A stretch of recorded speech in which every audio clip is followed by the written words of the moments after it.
मुझे बारिश में भीगना पसंद है क्योंकि बारिश में मेरे आंसू दिखाई नहीं देते। ये लाइन आपने कई बार सुनी होगी, लेकिन आपने कभी ये सोचा है कि जिस व्यक्ति ने ऐसी गहरी बात कही, उन्हें देखकर लोग बेतहाशा ठहाके मारते होंगे।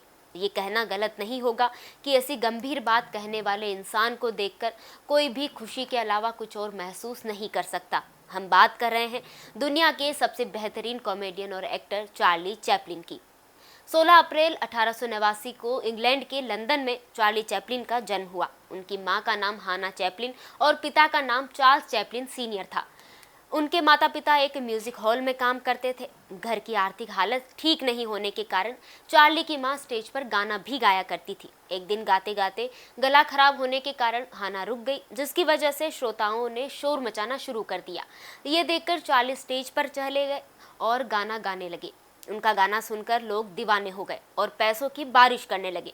चार्ली ने गाना बीच में रोककर कहा कि पहले वो पैसे उठाएंगे, फिर गाना शुरू करेंगे। ये सुनते ही लोग ठहाके मारकर हंसने लगे। उस वक्त चार्ली महज 5 साल के थे। छोटी सी उम्र में ही चार्ली के ऊपर घर की तमाम जिम्मेदारियां आ गई थी।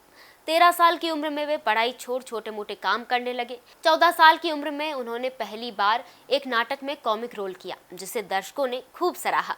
इसके बाद साल 1908 में चार्ली चैपलिन ने केसीज कोर्ट सर्कस में एक हास्य अभिनेता के रूप में अपना करियर शुरू किया। 1913 में अपनी वाडेविल प्रतिबद्धताओं के समाप्त होने के साथ ही चार्ली के मैक सेनेट और किस्टोन फिल्म कंपनी में शामिल हो गए और ये चार्ली चैपलिन का सिनेमा की दुनिया में पहला प्रवेश था। चार्ली चैपलिन की पहली फिल्म 1914 में रिलीज हुई। फिल्म का नाम था मेकिंग ए लिविंग। इस फिल्म में चार्ली चैपलिन ने एक ठग की भूमिका निभाई। इस फिल्म में चार्ली ने अपनी एक्टिंग से लोगों को खूब हंसाया। उनकी जिंदगी का सबसे खास दिन 4 मई 1919 को आया, जब उनकी film caught in the rain release हुई। ये उनके निर्देशन में बनी सबसे सफल फिल्म साबित हुई। उसके बाद बहुत ही कम समय में वो अंतर्राष्ट्रीय फिल्मों के जाने माने चेहरे के रूप में विख्यात हो गए। उनकी फुल लेंथ फिल्म 1921 में द किड नाम से आई। उनकी फेमस फिल्मों में a woman of Paris, the gold rush, the circus, city lights, modern times रही।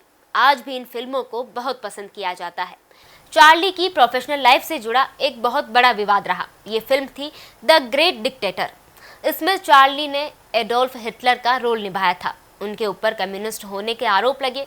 इसके बाद उन पर FBI की जांच भी बैठा दी गई। चार्ली ने अपने किरदारों से लोगों को बहुत हंसाया। चार्ली चैपलिन की लोकप्रियता इस कदर फैली कि उनके हाव भाव की नकल करने वालों के लिए चार्ली चैपलिन हमशक्ल प्रतियोगिता हुआ करती थी। इनमें से कई प्रतियोगिताओं में चार्ली चैपलिन ने खुद भी भाग लिया, लेकिन चौंकाने वाली बात ये रही कि इन प्रतियोगिताओं में वे कभी प्रथम नहीं आए। अब बात करते हैं चार्ली चैपलिन की निजी जिंदगी के बारे में। चार्ली चैपलिन का निजी जीवन भी कई विवादों से घिरा हुआ रहा। उन्होंने 4 शादियां की, पर हमेशा उन्हें रिश्तों से निराशा ही हाथ लगी। उन्होंने पहली शादी 1918 में 16 वर्षीय अभिनेत्री से की, लेकिन महज 2 साल बाद ही उनका तलाक हो गया और वो अपनी शादी से खुश नहीं थे और उनकी शादी की वजह उनकी प्रेग्नेंट पत्नी का होना बताया जा रहा था। चार्ली की दूसरी शादी अभिनेत्री लीटा ग्रे से हुई। उनकी पत्नी ने उन पर घरेलू हिंसा का इल्ज़ाम लगा दिया और फिर से उनका तलाक हो गया। आखिरकार 1943 में उन्होंने 18 वर्षीय ओना ओनेल से शादी की। इस बार शायद उन्हें वो मिल गया था जो उन्हें चाहिए था। जिंदगी करीब से देखने पर त्रासदी नजर आती है, लेकिन दूर से देखेंगे तो वो कॉमेडी जैसी दिखाई देगी। अपनी कॉमेडी के अंदाज में चार्ली ऐसी कई गहरी बातें कहते थे। वे जिंदगी के दुखों को किस तरह देखते थे, वह उनकी लाइनों में समझा जा सकता है। अपने शानदार अभिनय और लोगों को हंसाने की कला के लिए चार्ली चैपलिन को साल 1973 में ऑस्कर पुरस्कार से सम्मानित किया गया। इसके साथ ही चार्ली ने कई पुरस्कारों को अपने नाम किया। चार्ली चैपलिन महात्मा गांधी से काफ़ी प्रभावित थे। उन्होंने उनसे मुलाकात भी की थी। बरसों तक लोगों को खुलकर हंसाने वाले चार्ली आखिरकार सबको रुला कर चले गए। उन्होंने 25 दिसंबर 1977 को 88 साल की उम्र में इस दुनिया को अलविदा कह दिया। ऐसा कहा जाता है कि जब उनकी मौत हुई तो उसके बाद उनका शव चोरी हो गया था। बाद में उसे बरामद किया गया और कब्र में दफना दिया गया। भले ही वह आज हमारे बीच ना हो, लेकिन उनके हंसाने का अंदाज आज भी देखने को मिलता है। मेरा नाम हिमानी श्रोत्रिय है। देखते रहिए TV 27 न्यूज़ डिजिटल को।